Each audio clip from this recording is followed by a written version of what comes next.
Tanawan ninyo ni nga video mga ate ko, patanawon ta mo kung yun sana ko pag-apply kaning gigamit nako sa kung naong mga ate ko.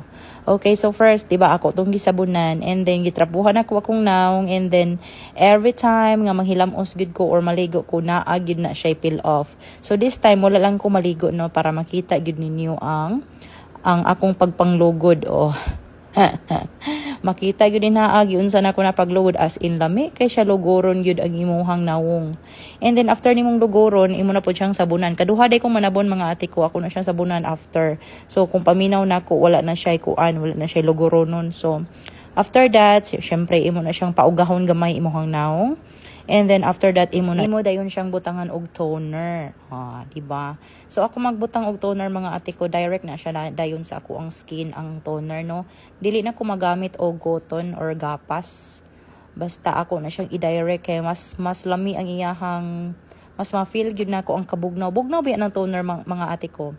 So wala magka-try og gamit ani bugnaw ang toner. And then imo siyang murag kung naamoy gamay nga fan, imo na siyang pahanginan gamay para mauga tong toner sa imong naw. And then butagan nimo na siya og day cream kay buntag man ron, so magamit ka og day cream. So inanaon na siya, imo siyang i-blend pag maayo sa imuhang nawong, imong fish lock. Tanaw makaham nindot kay siya gyud kay makahamis kay siya nawong, makatangtang og bugas, makatangtang og melasma and everything sa imuhang nawong, hastang libag matangtang.